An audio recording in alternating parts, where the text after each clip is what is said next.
Girls, and welcome back to another fantastic episode of the AJ Roberts Show. I'm AJ Roberts, as you well know. Today I am lucky enough to be joined by two gentlemen from different sides of the pond.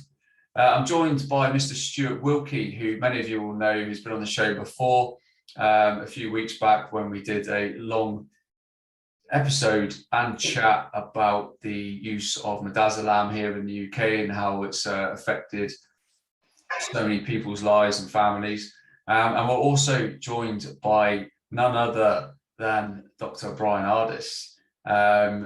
Brian's been on many shows recently. He's also the founder of his own show, and he's here to talk to us today about the extensive and very dangerous use of the drug Remdesiver, which he's actually experienced within his own family, which has led to long investigative work by himself, and he's going to share all with us here today, so you guys have a real understanding of what's really going on within the protocols within hospital settings in the UK and in the United States and other countries, and obviously in North America. So I'm not going to steal his thunder. Dr. Bryan Ardis, thank you for joining us today. You're a very, very busy man, so it's an absolute pleasure to have you on the show, sir. Oh, you're very welcome, and thanks for the opportunity to educate the audience and try to save more lives. It's what I've been doing since May 2020. It's been unrelentless interviews, speaking engagements, and nothing's more important to me than trying to preserve the life of as many people as possible. And there are agendas, there are hospital protocols around this world that are actually maiming and killing lots of people around the world. So there's ways to prevent that, ways to protect these individuals. And so as much as I can actually preserve those lives, that's the intent. So let's see if we can do it for some more audiences. Love that. Absolutely love that. Stu, I'll bring you into the conversation with your experiences and everything that we've been talking over the last few weeks. But Brian, if you wouldn't mind sharing with the audience, like how you got to this position where you're in now, obviously with your experiences of this nasty drug. Yeah. In fact, I've told my wife the last few weeks, I never intended to get this overwhelmed in this initiative, but the world's grabbed it, the message. I actually hoped that they would. I just didn't realize it would become so large and so heavy and overwhelming, but it is completely worth it. So in early February 2020, this is how it all started. So I've actually been in practice since 2004. As a licensed chiropractor, acupuncturist, and nutritionist. And I owned my own 2 practices in Tennessee and Texas. I sold those practices in 2018, but what I specialized in for the last 20 years has been identifying the underlying causes of diseases, helping to detox, remove those infections, and then allow and educate patients on how to heal their bodies internally. We had great success doing that. I had 17,000 patients from 16 different countries come to my offices. So we saw a lot of people. And the majority of the time, it was just me as the practitioner. So we got very good at assessing and helping patients heal.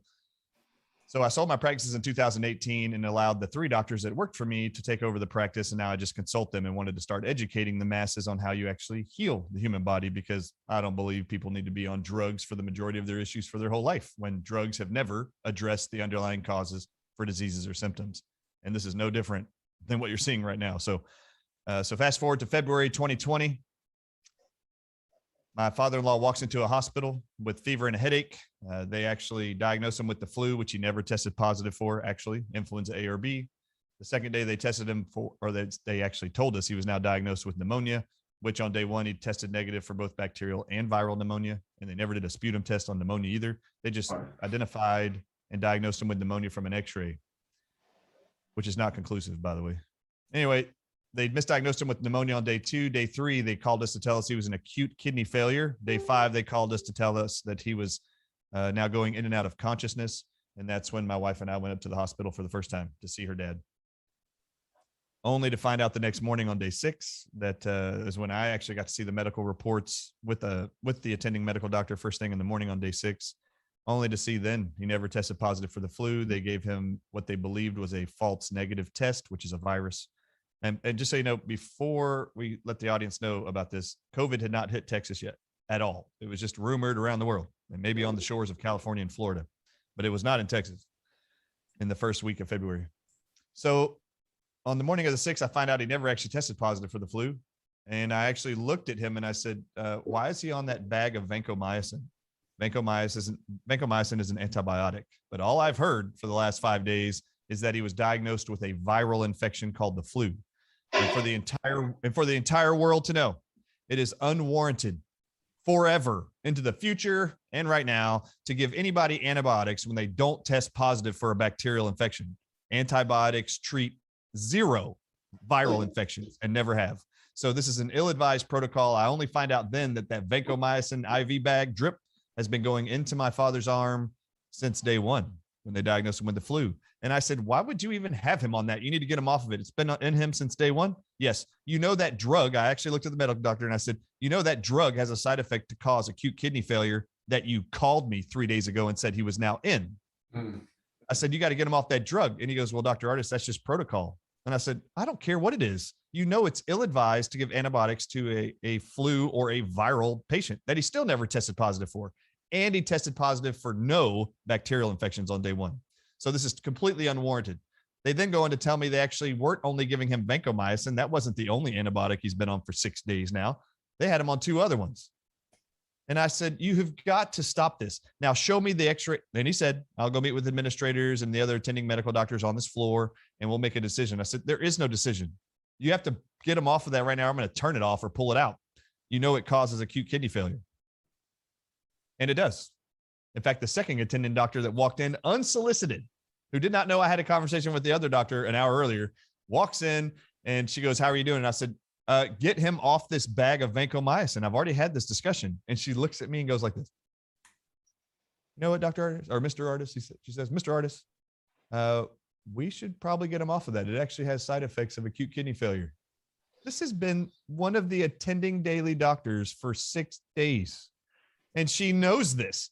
And I just lost it on her. They actually got him off the vancomycin, but put him on an additional antibiotic that was not vancomycin because the protocol for the hospital is these 3. Well, the other 3 don't have an acute kidney failure side effect, which is fine. But I actually, on the first doctor, I said, look, I need you to pull up his x-rays from day 2 where you said he had pneumonia. They pulled it up. And sure enough, he didn't have pneumonia. But the doctor points at it and goes, there's the pneumonia right there. And it was literally a solid line of opacity or white showing up on the x-ray, a straight line of water sitting in the base of his lungs. No cauliflower, splotchy whiteness in the lungs that you see with pneumonia. And I went just like this, where's the pneumonia? And he goes right there and he points at the line of water. And I went, that is not pneumonia. That's pulmonary edema. That means there's water filling up in his lungs and you're drowning him to death. Now, what was doing it? I actually called him out on it right away. You know, you put him on vancomycin last night, the first night. Now he's in pneumonia, you said, which is actually pulmonary edema. You've left him on the drug, shutting down his kidneys. You're leaving him on an IV bag that's pouring water into his body that now his kidneys can't release. And his belly, now he was a very thin guy, looked like a water bed when you pushed it. It was just like full of water. Well, that water goes up around the heart, then it floods into the lungs. They have been drowning him to death since day 1 with this vancomycin poisoning. Over the next 3 days, on this day, they kicked me out of the hospital, had security call me out, pull me out. Over the next 3 days, they convinced the direct descendants of the guy in the bed, which is my father-in-law, that they only would talk to the direct descendants of the family to make decisions. They kicked me out. And then my wife's 2 older siblings went along with the medical protocols. And within 3 days, they said it's time to put him on palliative care and put him on morphine, which is euthanizing to an individual when you overdose them for 2 to 4 hours. Morphine paralyzes the diaphragm, paralyzes the heart. No different than what you hear about in the UK with midazolam. Now, midazolam is not only being used there to euthanize people, they're using midazolam here to put people into what they call a comatose state or paralysis state, where they're paralyzing people when they vent them or put them on an intubator. It's just disgusting that they're using these euthanizing drugs to kill people, and they are. Well, this was before COVID, okay? But they did this to my father-in-law, murdered him in front of my entire family. For the next 3 months, I was angry. I wanted to blow up the hospital, wanted to figure out ways. At night, I was laying in bed trying to figure out, how can I kill these doctors who literally just murdered my father-in-law? How can I get away with it? I really was every night plotting this. Never left the house for 3 months. Never paid attention to the COVID pandemic. I didn't care. I just couldn't believe an institution got away with murder. That's what I knew. I couldn't believe it. So then shows up one day in mid-May. There's an alert on my phone, and this is why I've been in the media ever since. There's an alert that comes up from Apple News on my iPhone. Today marks the day where we had more deaths in one day in America than any other country worldwide from COVID-19. And I went just like this. Well, how are they killing people with COVID-19? This is what I thought. How in the world is the greatest healthcare system in the world of all 43 industrialized nations? How does it have more dead people than any other country from this COVID virus? So I clicked it only to open up some press conferences on Fox News, CNN News. I wanted to see what are they reporting. And the hospital doctors and administrators in New York City, which was the big epicenter early on for the United States, they were saying this thing in the media, every interview. We have never seen a respiratory virus ever do this before. From the moment we start treating it on day 3, these patients start going into acute kidney failure, and it appears the virus is now attacking the kidneys. We've never seen a virus do this before, a respiratory virus. And I was like, day 3, huh? Do you want to know why the medical doctors, I knew it right away. The medical doctors were being honest. They'd never seen a respiratory virus in the lungs move and attack kidneys. You want to know why? It's never happened before. It ain't happening now. However, that 3rd day of treatment that they were quoting in every single interview, on day 3, they're all going into acute kidney failure. And they said this. In New York, we're not only short on ventilators to help these patients breathe with COVID-19 infection, we're short on dialysis machines, which actually filters all the fluids in your body because your kidneys are shut down. Okay, so now on day 3, 4, and 5, these doctors all throughout New York are saying the same thing's happening. Every time we start treating them, their kidneys start shutting down on day 3. This was the exact same day I got a phone call 3 months earlier from my doctors attending my father-in-law. They called us on day 3 to say he's in acute kidney failure. And now he's going unconscious. By the time I got up there on day 5, they had him on forced air and a big mask, forcing air into his lungs because he couldn't breathe, because they had shut down his kidneys and had flooded his lungs with water. Of course, you can't breathe when you're drowning somebody to death. And immediately I thought, are they using vancomycin on all these people in New York too? Like, I just thought that. Like, are they killing these people with this drug too? Like they did my father-in-law? I bet that's what they're doing. So I went on cdc.gov's website, because I've been all over that site for the last 20 years, downloading documents. And I put in the search engine, COVID-19 protocols. And it pulls up a little chart and it says, we have adopted the mandated protocol by the NIH for all COVID-19 treatments in hospitals in America. So I click the hyperlink. It goes to nih.gov that I really don't ever spend any time on, only to see a memo from Anthony Fauci on nih.gov dated May 1st, 2020. And this is what it says. There is one experimental drug that we're going to use for all COVID-19 patients in America. This drug is called Remdesiver. It's an experimental antiviral. And the reason why we have selected this one and only drug to be used in all hospitals in America to treat this COVID-19 pandemic is because of 2 studies. One, it was proven to be safe and effective in an Ebola study from November 9, 2018 to December 2019, which is just 4.5 months before he makes this mandate memo, okay, to the world, to America. So that study was published 4.5 months earlier, December 2019. This is May 1st, 2020. So Anthony Fauci says this Ebola trial proved it to be safe and effective against the Ebola virus, which is a virus. So now we're going to use it during this coronavirus pandemic. And then he quotes a second study that there was a study done in March 2020 by the makers and the patent owner of Remdesivir. This drug Remdesivir is what he's quoting. And they said that this study also found it to be safe and efficacious against COVID-19.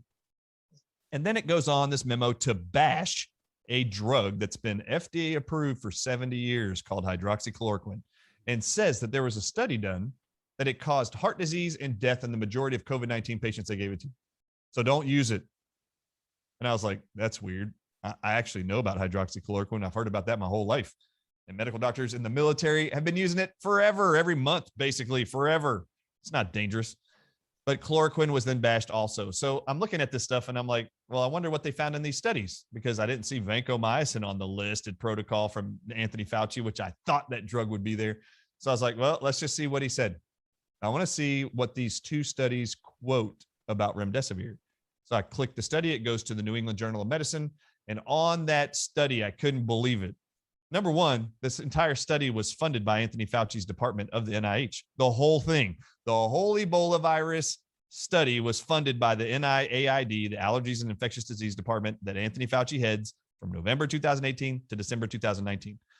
And he chose this one drug and he quoted in the memo, it's shown safe and effective against Ebola virus. Well, halfway through the study, you get to the mortality section of this study.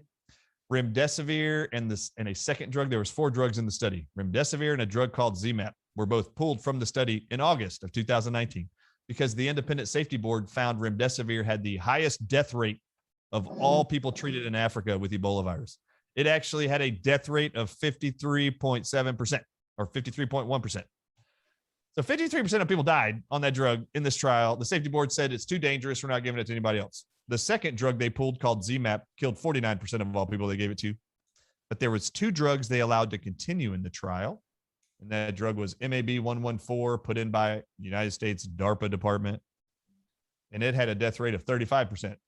And then Regeneron, which you're hearing about in the media, monoclonal antibodies. This is a triple monoclonal antibody. It was in the Ebola study too. It was allowed to continue because it only had a death rate of 33%. So I knew right away that Anthony Fauci was lying to the American public and all doctors and hospitals around the nation that, 1, it was found Remdesivir to be safe and effective against Ebola virus. No, it wasn't. It was found to be the most dangerous and the most deadly, and the independent safety board of the study Anthony Fauci funded pulled it from the study and said, no one else can get this. This was actually the 4th human trial in a row where Remdesivir failed to actually prevent or improve the life of individuals with viral infections in a 5 to 10 year period. This is why it was never FDA approved. I want to know, my first question was, if there were 3 other drugs in the Ebola study that had lower mortality rates than Remdesivir, why did Anthony Fauci select to lie about the most deadly one? So then I decided to go look at the second study. I knew he was lying about the first one. So then I wanted to see what the second one said. This was actually sponsored and funded by Gilead, who actually owns Remdesivir's patent. They funded their own study in March, 2 months earlier, and it actually had 53 patients from Canada, America, and Japan that had COVID-19. And they decided to give it to them for 10 days. Now, this is important. This is only 10 days of Remdesivir for COVID-19 patients in March 2020. So this is the experiment. That was only 10 days. The Ebola study was for 28 days of treatment, and it killed 54% of people. So I thought it was great that Gilead was like, well, maybe we shouldn't give it to him for 28 days. Let's go down to a lower number. Let's go to 10 days. And what did they find in 10 days?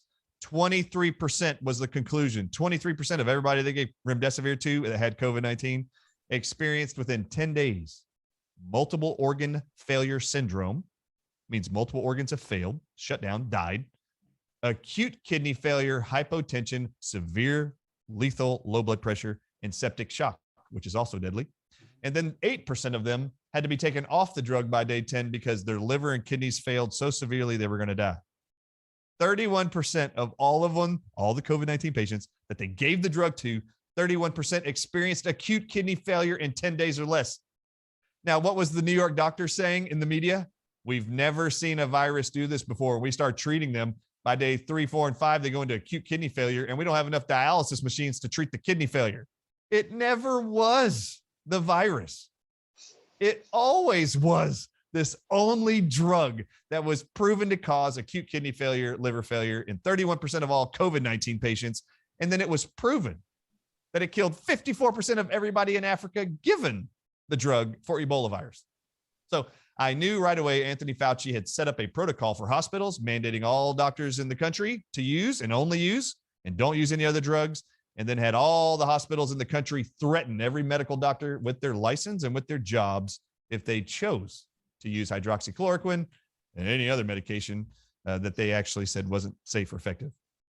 So since then, I have been in the media warning everybody since the middle of May and early June that Anthony Fauci has selected a drug to drive deaths in high numbers of American citizens to promote some agenda that COVID-19 was deadly, super deadly, and then he was going to push an agenda for a vaccine to be the savior. And this is what everybody around the world needs to understand. I said this in May 2020. I alarmed everybody that he was going to mass murder Americans with this one drug. How did I know it? Anthony Fauci, in the same month of May 2020, asked for our federal government in the United States to buy up all the reserves and stock of this experimental drug called Remdesivir from Gilead Sciences. And then he said, don't share it or export it to any other country until the end of 2020. Well, at the end of 2020, America had 550,000 dead Americans supposedly from COVID-19. supposedly. Around the world, there was only a total of 2.2 million people of 7.7 billion people around the world. Only 2.2 million people died. Now, this is amazing. That means if you take out the American total, you're only left with 1.7 million people around the world that died. America represents, of the total 2.2 million in the first whole year of the pandemic, 2020, America, which only has 4.5% of the entire world's population, had 25% of all deaths from COVID-19, supposedly. You want to know why America had the greatest death total and still today, September 2021, still has the highest death totals than any other country in the world? It's because Anthony Fauci chose to use a drug in all ICUs in America and not use any other early treatment successful drugs to poison, cause acute kidney failure, liver failure, and flood the lungs of 550,000 Americans and drown them to death. And that's what he did. Now that totals up to 705,000. It might be up above that. Last week it was 704,000. It might be higher than 705,000. I haven't looked at the data yet. But this is by far the largest death total by any singular man, by any war in American history. There's not even been a single war. The Civil War, we had 660,000 dead American soldiers. We have 705,000 dead in 17 months from one ill-advised protocol, which was wait till you get really sick, go to the hospital so we can drug you with Remdesiver and then put you on a vent, which is going to speed up the oxidative stress and you're going to die. So this has been the alarming thing. I've been trying to get as much attention as possible around the world that there's protocols set in place to kill people. And what's amazing to me, less than 1% of the entire world that's been infected with COVID-19 has died. These numbers I'm giving you are included in that death total. But they didn't die from COVID-19. They died from ill-advised, late-stage illness, remdesivir poisoning, midazolam poisoning in the UK. These are the numbers that are driving that number. It's still less than 1%. But my problem is why is no one holding Anthony Fauci accountable? Because he's selected on May 1st, and the rest of the world watches what our federal health agencies do. They watch and adopt a lot of those mandates. But Anthony Fauci selected the most deadly drug from an Ebola trial that was shown to kill 54% of everybody they gave that drug to. Why would we allow him to select that drug to treat an infection that even by May 2020 had killed less than 1% of all people that were infected with COVID-19? Why would he even look at a trial that had mortality rates like this? These are quotes, by the way, table 2 of the Ebola virus study on the New England Journal of Medicine's website.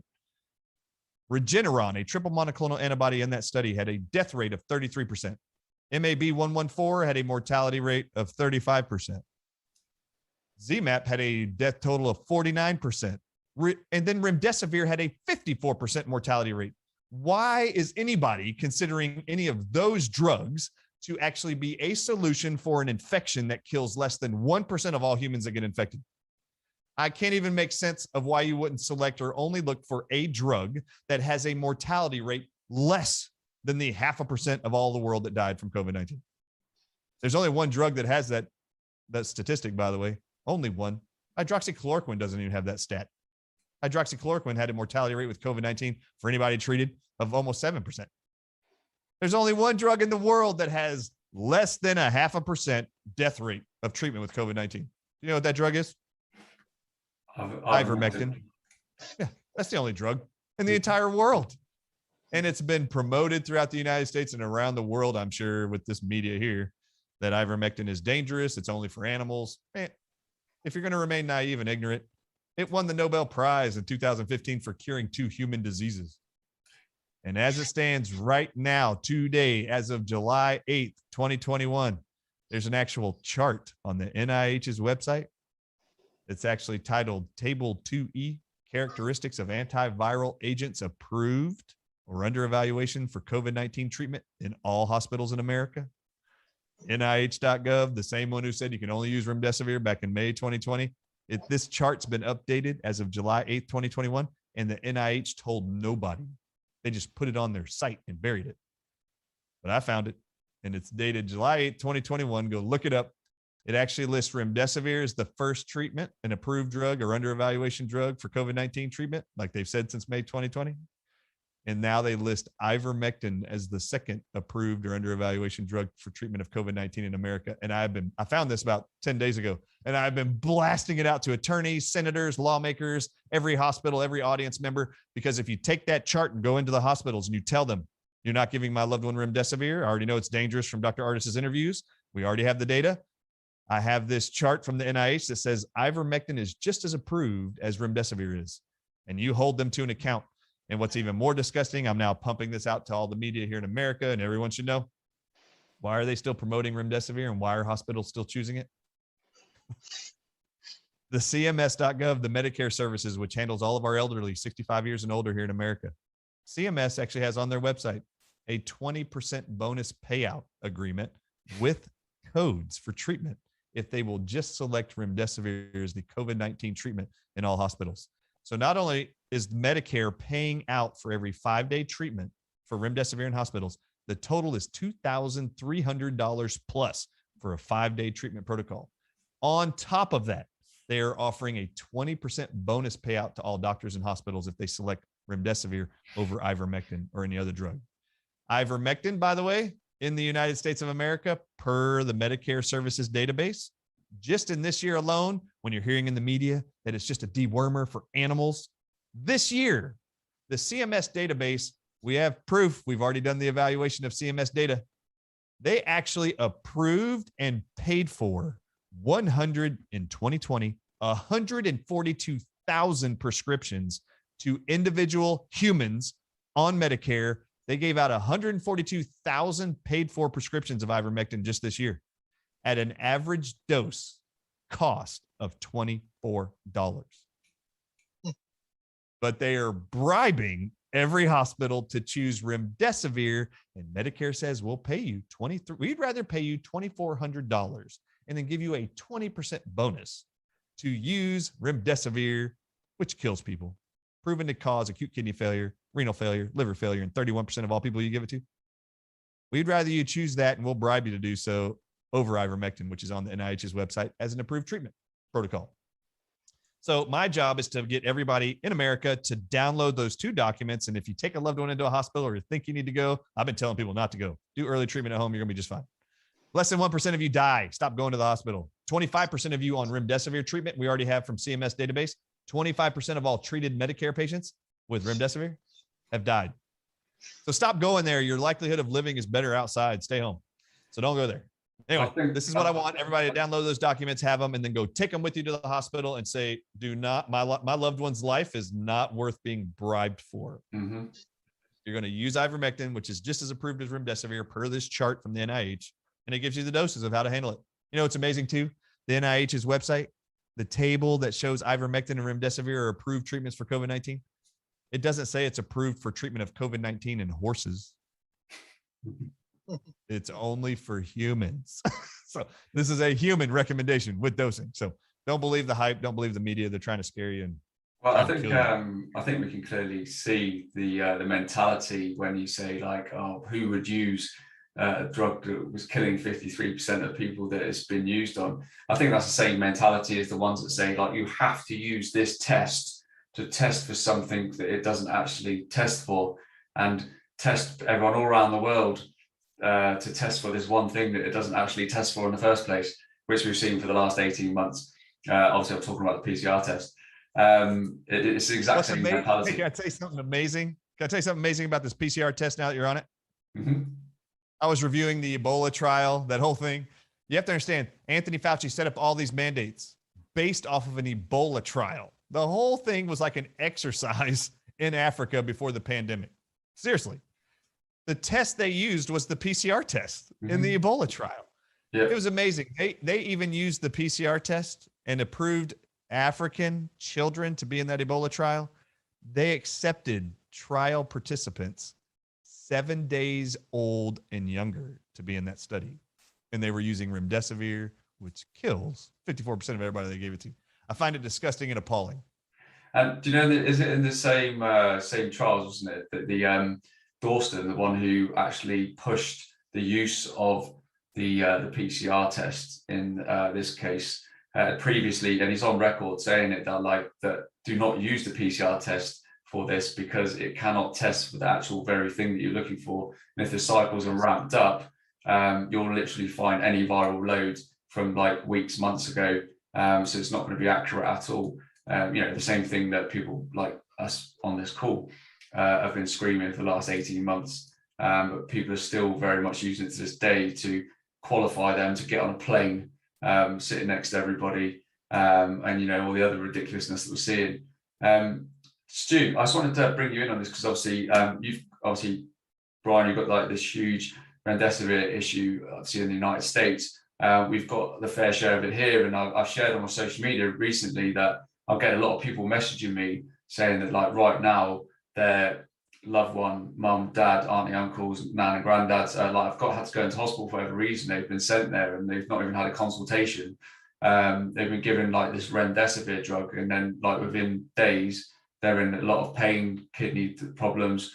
They're then being told they failed a PCR test, funnily enough, and at that point they're then taken to a COVID ward, and they're then put on a ventilator and given midazolam, and they pass in away, around about the 5, 6, 7 day period. Obviously, Stuart, and ladies and gents, if you cast your mind back to the episode we did with Stuart, and if you haven't seen it, Stuart unfortunately lost his mum and his dad 6 days apart via the use of midazolam here in the UK in care homes, which is obviously disgusting. Stuart has very much been on the pathway to investigate all of this in like I've never seen investigations like it. The man is an absolute genius, and if I was an agency of some sort, I'd be snapping him up. Stuart, do you want to explain obviously your journey over the last like few months with initially with the Remdesivir side of thing, and then obviously we'll talk about the midazolam.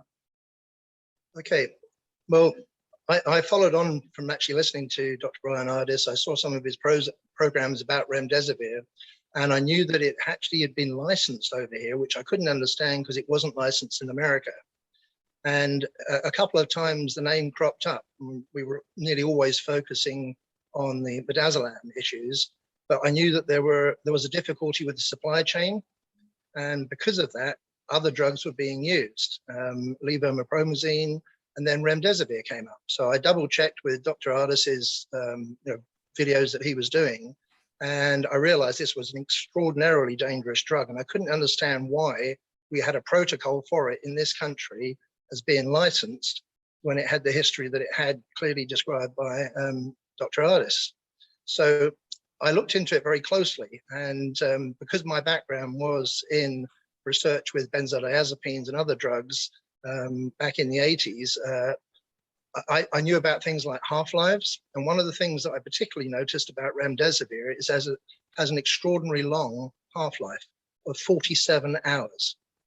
Now, if you think the third day that Dr. Ardis has just explained there, on the first day, the protocol in the UK is to give 200 milligrams the first day, 100 milligrams the second day, and another 100 milligrams on the third day. Now, if it doesn't get out, the half-life is the half dose within your system. So it's still at half power after 2 days. You then have a cumulative effect. So you've got the first day 200, then you have another 100 and another 100. By the third day, you have 400 milligrams, knock a little bit back, so maybe 300 milligrams in your body still. That's going to overlap and accumulate. We need to actually do a chart. And I was going to talk to Dr. Ardis about this, because I think there's a peak dose that maybe 4 or 5 days in, because that's still not clearing the body. You may have 400 or 500 milligrams of this lethal drug in your body. And that's why it's killing people at the end of this period of time. And what it does is it increases the indicator, if you like, the biomarker, is what's called ALT, alanine transaminase. And if that marker goes above a certain level, and for a man, for example, that's 45 units per liter in the body, that will accumulate. It's showing signs of death effectively in your liver. And this hepatic impairment is very similar to like inflammation in hepatitis. And this is causing a cumulative, chronic, and acute effect. Chronic because you can't get rid of it, and there's seemingly no way of flushing it through the body. your liver is the sort of the septic tank of the body. It's trying to get rid of these toxins, but they're being overloaded into the body. So to give this can I drug, touch on that real quick? sure. The ALT. Did you see the France study where they took 5 patients with COVID-19 in September of 2020 and gave them Remdesivir for 14 days?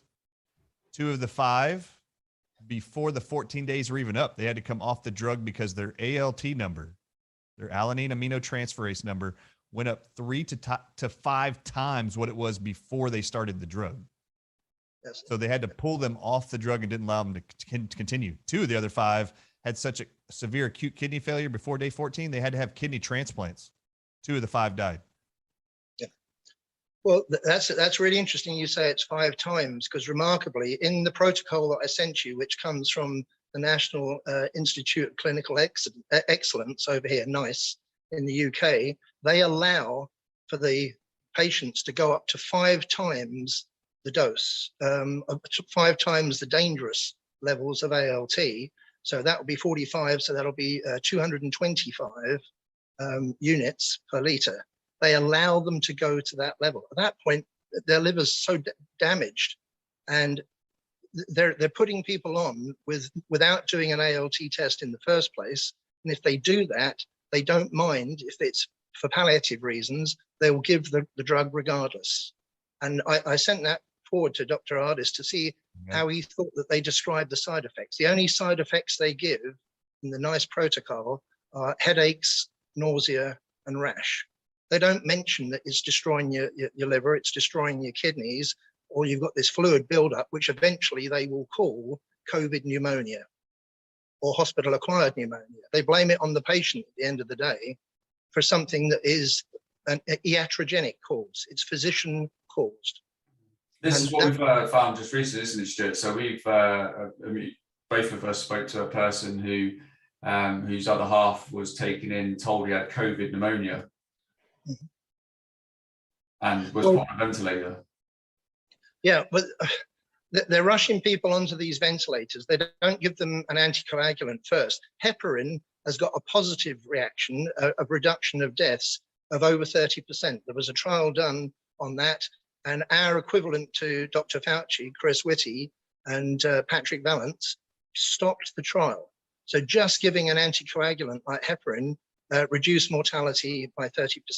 No, the protocol was to give Remdesivir, which is an approved drug, or midazolam, or lorazepam. Lorazepam is even more powerful than midazolam. It has a longer half-life. It lasts longer in the body, but it's more potent. So what we were giving to people with respiratory conditions, and they wanted to breathe more, we were giving them what's called a concomitant use of morphine and midazolam, or morphine and lorazepam. And that's a one-way pathway. That's a pathway to death.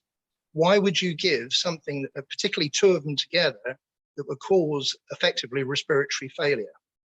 And when I say respiratory failure, it builds up fluid on your lungs because you can't breathe. Your respiratory rate is reduced. It attacks your central nervous system. It affects the diaphragm in a similar way as well. So patients that are struggling to breathe have the equivalent of what's called air hunger.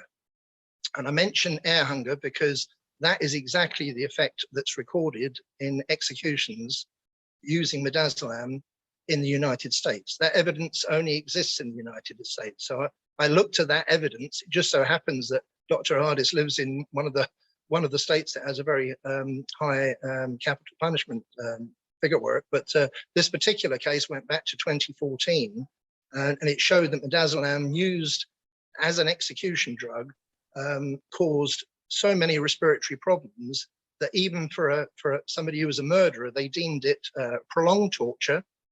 There was this phrase air hunger, which we don't use in the UK. So basically you're being starved of oxygen, you're trying to breathe, and your body will not allow you to breathe normally. And you then have other very low blood pressure, and you can have apnea or coma induced by midazolam. So akin to Remdesivir, you've got something being put in your system that is entirely harmful to the human body. Why would you have this protocol? The level for midazolam over here is up to 60 milligrams. 30 milligrams of morphine, up to 60 milligrams. There doesn't seem to be any accounting for the patient's weight at all. I mean, I weigh 110 kilos. They would give this to a 50-kilo lady, elderly lady, the same dose as they would give me. If I tell you that the dose used in the execution was 10 milligrams, we're giving six times that dose, an execution drug, to our elderly people, supposedly, purportedly, to cure COVID-19. It's an absolute nonsense. It's a travesty. It's not good medicine. It's not science. There's no logical medical reason to give those drugs to somebody to try and cure COVID. You've got ivermectin, obviously, but there's other things, simple things like heparin, which could have been used as a prophylactic treatment to thin the blood, and then that allows your body to deal with what's going on. And there are other, probably Dr. Ardis could probably tell us more natural remedies as well that could be used to do this. And I'd like to just mention something here. In America, chiropractors are very highly valued. They work with surgeons. They work with, they're much more respected as doctors than is really known over here. I also noticed he has a background in acupuncture, which has got 2,000 years of experience and knowledge of the human body. This man knows what a human body should be doing and how to put it right.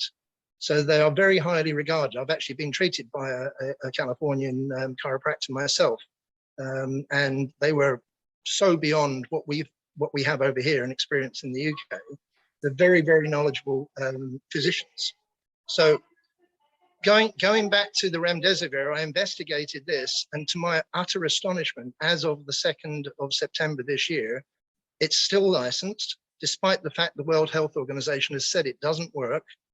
And as you know yourself, AJ, people are being put onto Remdesivir with no potential benefits at all, and massive disbenefits, as Dr. Ardis has explained.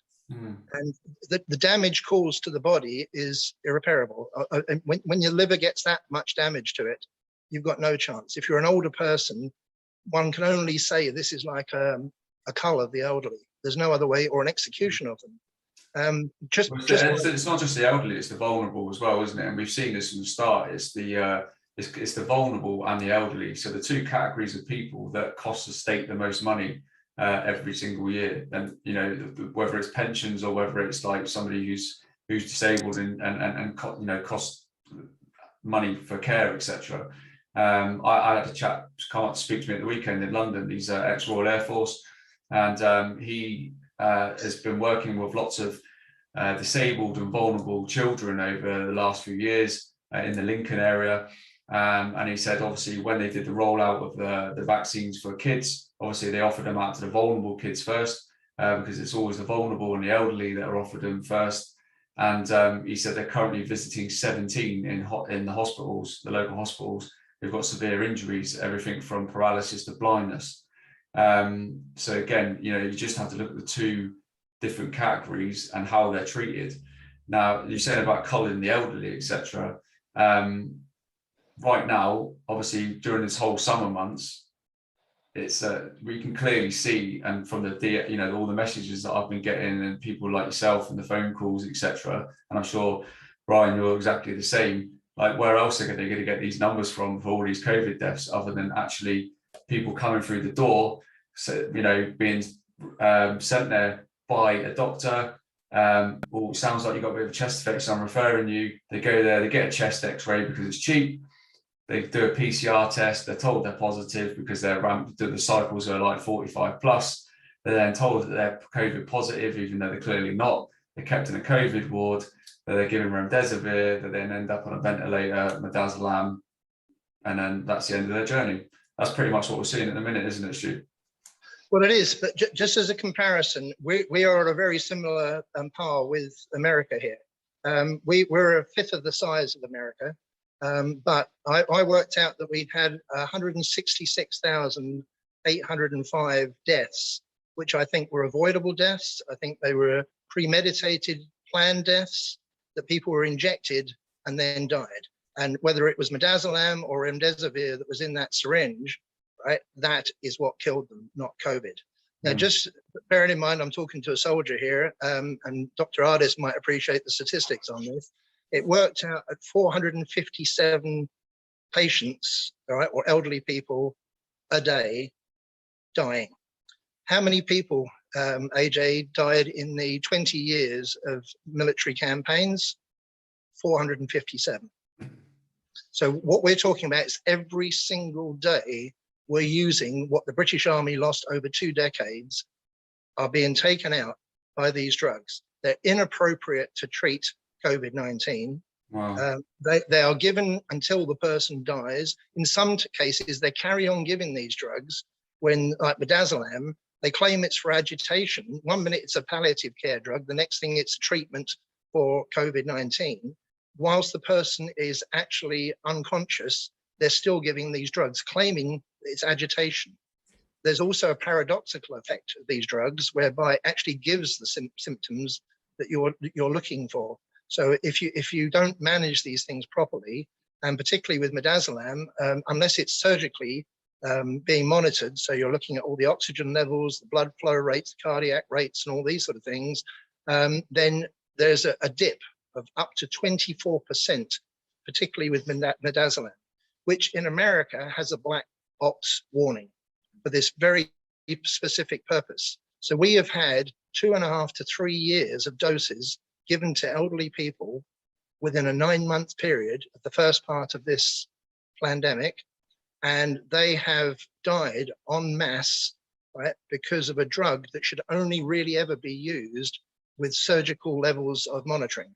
Mm. If you don't monitor it, a 24% drop, say, in your oxygen level or your blood pressure, you're not going to survive it, right? And that is what is happening to the elderly in this country. I've also found out lorazepam, which is the stronger one, is being used, also supplied by Pfizer, to Canada. And I've been in touch with a Canadian journalist there, and they're using lorazepam in the same way they're using remdesivir in the States and midazolam over here. So can we say there's a clear correlation in terms of strategy when it comes to like the whole pandemic? When we look at like and Australia as well, because obviously having long conversations with Jamie McIntyre about stuff like this, they found the same thing in care homes and hospital settings over there as well. They're using midazolam again in Australia. But let me explain something. In terms of the pandemic side of things, and there's something here I want to give to Dr. Ardis. Are you aware of the name Meeden? M-E-E-D-E-N. No. Okay, that is an organization of fact checkers that's based in San Francisco, and they are have partners with Associated Press. I read the article on the 21st of September, and you need to find out. I will send you the details about Meeden. Okay, it's run by a guy called Ed Bice, B-I-C-E, and this organization will work for anybody who will pay them the money. And that doesn't mean if it's a country, an NGO, any company, and they will fact check to your satisfaction. They will supply a narrative to suit your product or your narrative, whether it's a country. It's global, and they claim to be a non-profit organization, but I've just checked out in the middle of the night that they actually are a profit organization, and they're in Reuters, they're in all the news networks. You wouldn't believe it. They're in the Texas. What's your newspaper there? The Texas. Dallas Morning News is where we are primarily. Okay, there's a Texas paper as well which they own, but particularly AP. They're involved there. Okay, and they I did a are whole speech to that Associated Press fact check, by the way. Yeah, just on Friday of last week. I know it's absolute nonsense, but they will lie through their teeth to discredit you. But it is an international planned company. And I'm going to shock you because one of the people who pay, well, Facebook pay into them, the Google pay into them, the American government pay into them. So your taxes are being used to attack you. I'm not surprised. I'll send you all the information about it, but we need to do a fact check on Meaden, because the first thing they claim they're a non-profit, they are for profit. They claim that they're a hybrid company, but they're worldwide. They've got links, literally transglobal. Meaden, by the way, means a courtyard in Arabic, and there's an interesting link there because they were doing all the translations from Syrian, from the war situation. So they controlled the media totally globally. I would love all the info, because I already told them I was going to hold them accountable if they don't share the publications, and I time stamped my response to them by email the same day. So I told them I'm going to hold you accountable if you don't actually publish what I actually responded you with. I've got all the data. Yeah, absolutely. Thank you. Yeah. And this I will send you all the information on Meaden. It's quite shocking when you see the links. They're also linked to the Rothschilds. They're linked to all the big organizations all over the world. They're also linked, and this will surprise you, to the World Health Organization. So it comes back to the same groups and names, doesn't it? Yeah, it doesn't surprise me. I said basically this is the missing link. I always wanted to know who the fact checkers were. Now I know who they are, and they use all the. There's a stream of lies. Basically, they have discovered perpetual motion. There's a constant stream of lies. It's unrelenting, and they will do it to order. And Facebook are directly involved with them. And it's something that needs to be thoroughly investigated. And I know that when I give you the information, you're going to thoroughly enjoy looking through it. Oh no, I can't wait. I actually cannot wait for all that information. So I just can't wait. I'm I actually need to have a chat with this. I need to have a chat with this Ed guy, see if he gives me my YouTube channel back. Yeah, that's right. But what I was most excited about is when they reached out to me, it was, thank goodness I've got the world's attention. That's all I thought. Finally, I now know enough people have seen the information. I have continued to pump up the research studies, all the documents. All I've done is shown that stuff nonstop and related it. So I already know. I already told them also. I said, you're 2 years too late, by the way. This is what I told them in the email. You're 2 years too late. I've already been pumping this out since May of 2020. Anyway, I'm excited about it. Give me the info. I'd love it. Okay, my pleasure. So, Brian, moving forward, obviously, you've been trying to get this out to as many people as possible, and I'm sure this particular podcast will do that as well, especially to all the UK audience and the Australia, New Zealand that tune in to the severity of it, because it is happening in their country. And I've said many times before now, especially over the recent months here in the UK, what we're seeing in the UK is like when they tell everyone in the media like it works in waves. Like we've had first wave, second wave. But we can definitely tell you that wave one was thousands of people being killed in care homes and hospitals using midazolam. Wave two is very much flu and other respiratory illnesses being pretty much labelled as COVID. Wave three is very much what we're seeing now, and we'll carry on seeing, is injuries through vaccine and deaths within a certain period of time escalated due to the nature of the vaccine. And that's what's happening in all these other countries. And it's all correlated, it's all the same. You can put all the graphs together with populations and what we're seeing.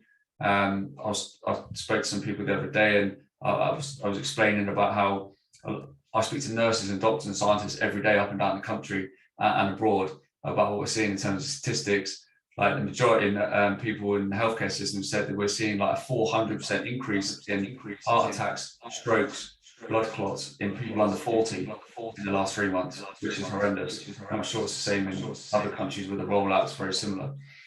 But for you yourself, moving forward, like what's your main goal other than trying to make everybody aware about it? Do you want the awareness to just get so big that they have no choice but to stop it? Yeah, I've been given an awareness about my studio that I've got to sign out for the next show, but I do want everybody to know this is my goal. My goal has been unrelenting to make you aware that it's not the virus that actually is the deadly part of this pandemic. It is the hospital treatment protocols, both here in America with Remdesiver, the combination of midazolam, that being used in the UK. They have been pushing an agenda for drugs to drive the narrative that you're going to die. This narrative is still being used that you're going to die from COVID-19 to try to sell you on a drug or scare you enough to get a drug. The actual infections are not dangerous. They're going to kill maybe less than 1% of the entire world. these future variants are not going to be as deadly as the first SARS-CoV-2 wave. So please stop going to hospitals. Study those doctors like Dr. McCullough, Zelenko, those who've offered medicinal treatments, early treatment to beat COVID-19 or any of its variants. The threat is not you're going to die. You don't need the vaccines. The vaccines are the second wave of the agenda to use chemicals from the same pharmaceutical companies that make midazolam, that make remdesivir. The attempt has always been to poison you, kill you, and scare you that you need their drugs. And you don't. You never did. So use those early treatments. There are some drugs that are safer, way safer, and have been approved and licensed for decades before these that they're using now on you. You are not an experiment. You don't need to be an experiment. So there are things I'm going to educate you on. I'm going to try to thwart their agenda as much as possible. If you go to thedrardisshow.com, I've got a disease prevention cocktail I send you. It's got 4 nutrients to prevent spike proteins, viruses, and the poisons in the shots from killing you. It's the whole reason why I created it. thedrardisshow.com. This is my intent. This is where I'm going. Brilliant. Fantastic. And it's, I'll put all that in the show notes, like 100%. And my next couple of episodes is very much along those lines, as in for the people that have, they've just done what they thought was the right thing.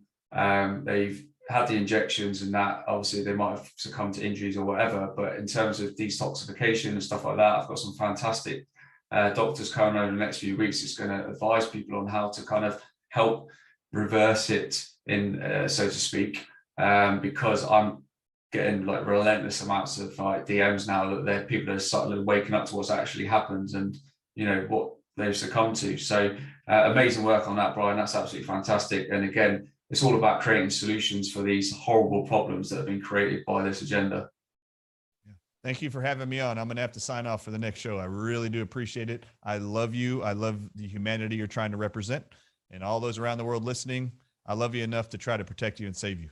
Amazing. And I'll put all your contact details in the show notes as well. Brian. It's been an absolute pleasure having you. Appreciate you're a busy man doing all these shows, getting the message out. Absolutely fantastic.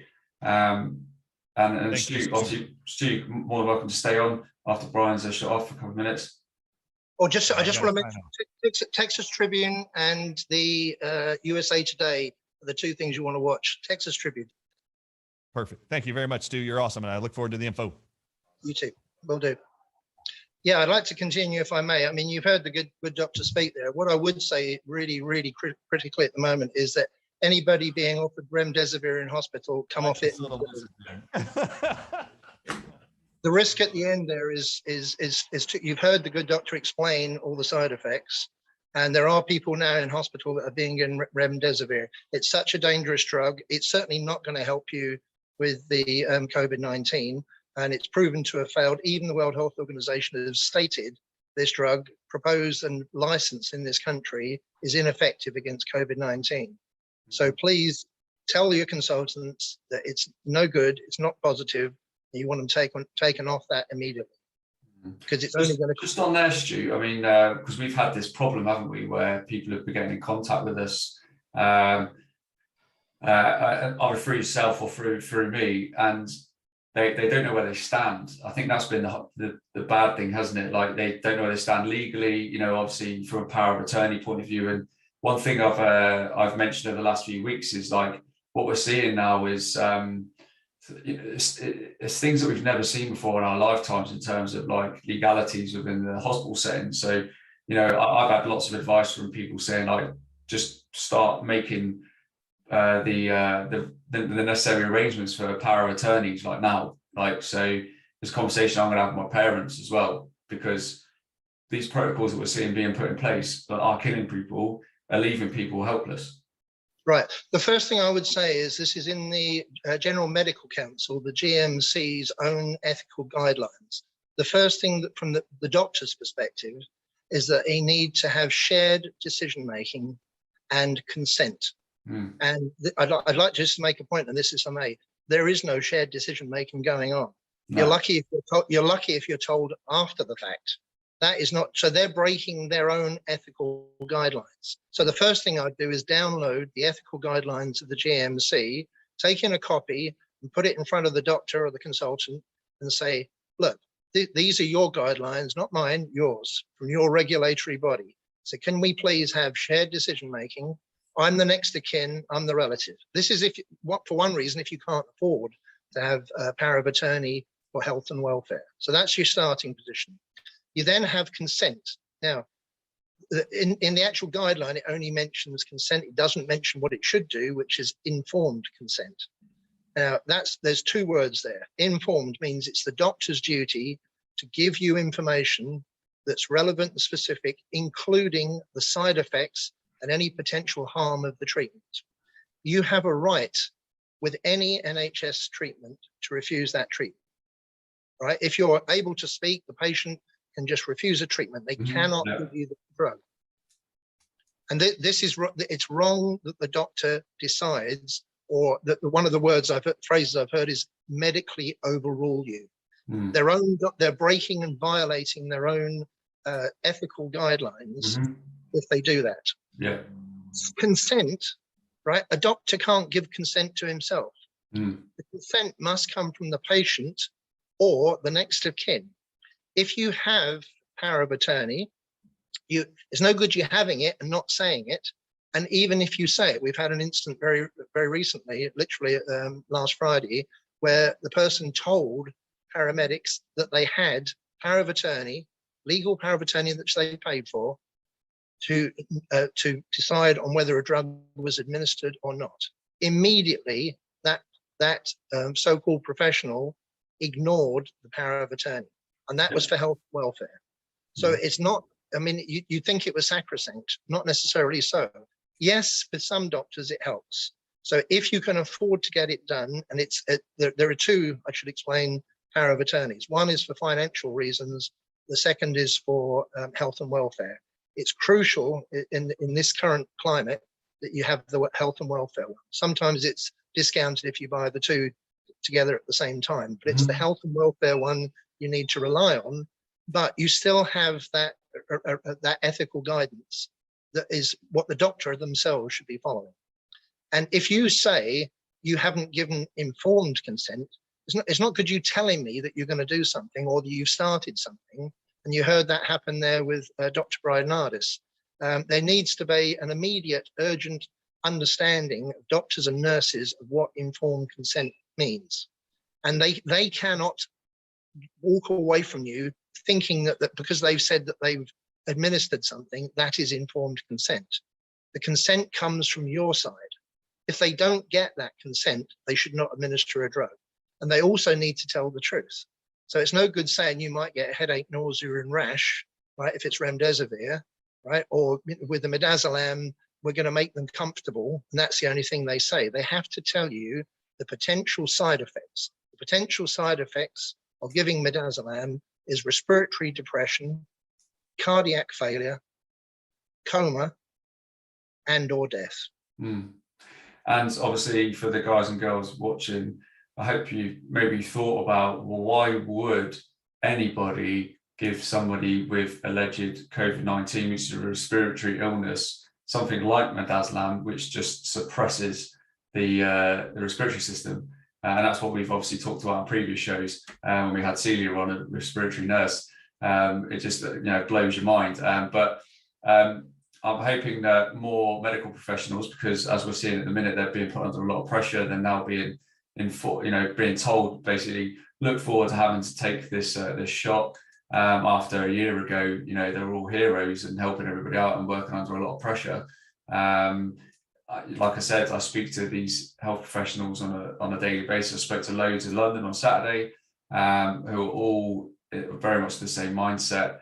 And I'm very, very proud that these people are taking the stand that they are, especially after witnessing people coming through the doors every day with these vaccine injuries. I speak to a lady at the weekend. She says what she's seen has been like horrendous. And she said that, why would anybody, after seeing all that, like think that their job's more important than their potential, their health? And hats off to them and kudos to them for taking that stand. And it's not just here in the UK. Obviously in Australia we're seeing at the minute, the United States every day, New York City, like at stroke of midnight, obviously thousands of people just sacked. And if you cast back like 12 months ago and everyone was kind of arguing whether before that, obviously the jab came out, they knew it was going to kind of come out, or even post that. Let's go back to like January, February, when it was very much what everyone was kind of talking about. And there was that, even unfortunately there is now still, but people going, oh, if you don't get it, then you're selfish. Like, now we're seeing this a completely different story. So much has happened since then. The communist effect that we're like seeing in Victoria, for example, and other places around the world, is surely, well, I know for a fact it is really waking people up to how sinister this actually is, and the greed and the tyranny that we're facing in a lot of these countries, which is only going to get worse if people don't stand up to it. But also it's getting them to understand what's actually happening on a different level in terms of these protocols, which we've discussed today in this podcast episode. Going back to what we said in the previous episode, obviously all we want to see is the use of it just cut out. Obviously people should, rightly so, be held accountable in terms of the judiciary system, hopefully, because there are people that willingly knew what was going to happen, clearly part of this plan, who should be held accountable for the thousands of deaths that we've seen in this country, and are still seeing. But this protocol needs to stop, and stop now. Well, in relation to Remdesivir, which most people would only have heard either from just America or not at all, there is no justification for giving it whatsoever to treat COVID-19. As I say, the World Health Organization has decided that there is no benefit, and you've heard Dr. Ardis there telling you all the disbenefits, the death rates when it was tested in the first case. Also, by the way, the animal studies, all the animals died of organ failure as well. Yeah. So there is zero reason to give this as a protocol. If you were a doctor or nurse, and I'm imploring those doctors and nurses in hospitals right now, if you give a drug and that person dies of organ failure, stop giving it, right? Because if it was new to you the first time, this new drug, when you give it to the second patient, then it's deliberate.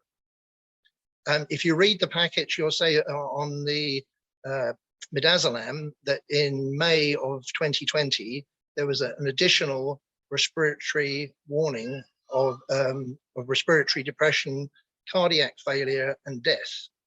But with the concomitant use between that and morphine, right, this is a death cocktail. It is. That's a palliative drug. These people do not have terminal cancer. They're not in excruciating pain. There are cases, where people are at their end of the life, that some of these drugs have a purpose. We're talking people who are going to hospital with a chest infection. We're talking people in care homes that were not allowed back into the NHS, that if they had a UTI or required some oxygen, right, which would have benefited them, maybe they had COPD or mesothelioma or something like this, or asthma, they were denied access to the NHS. That is disgusting.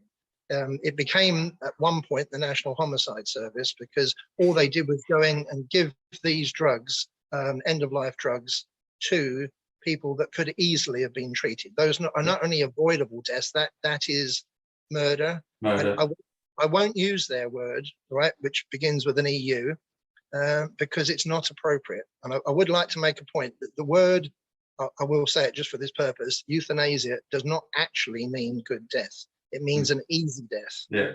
Right?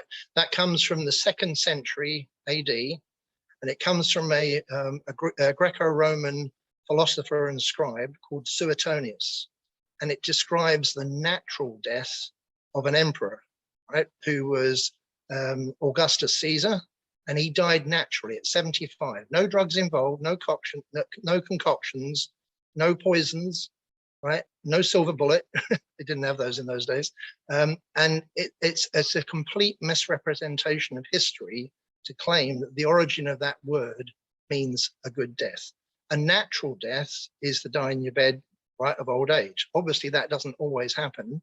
And we have the hospice system for that purpose. What has gone on in our hospitals, in our care homes, and even in people's individual homes is nothing less than executions. Those are execution drugs. And there's another use for these midazolam, which I'd just like to point out. You can tell this to the doctor. They were used as date rape drugs. They were used by a nurse to date rape other nurses and indeed killed a nurse because of the effect of the drug.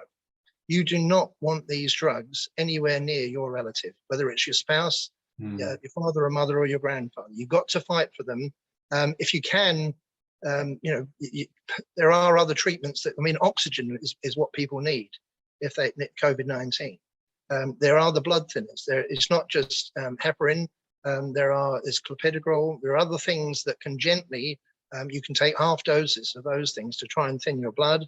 The main thing is to keep your immune system as well as possible. So zinc, vitamin C levels. There are much more natural, more gentle things, but there are a number of people that have died unnecessarily avoidable deaths is shocking. And I've given you the figures for that. And of course, made the comparison. And as I say, relative to America, we're the same.